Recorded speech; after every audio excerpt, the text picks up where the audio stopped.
को उनका केस वापस लिया गया। उनको सरकार एक नई ज़िंदगी की शुरुआत करने लिए मौका दे रही है और हमें पूरी उम्मीद है कि वो इसका पूरा इस्तेमाल करेंगे।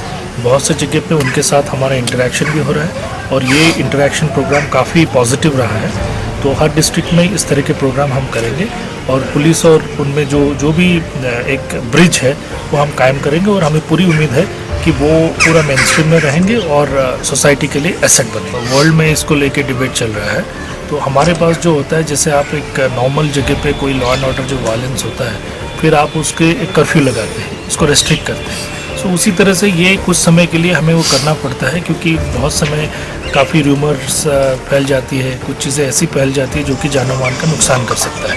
तो उसको प्रिवेंट करने के लिए ये एक प्रिवेंटिव स्टेप होता है और इसको हम चाहते हैं कि बहुत जल्दी हम इसको विड्रॉ करते हैं।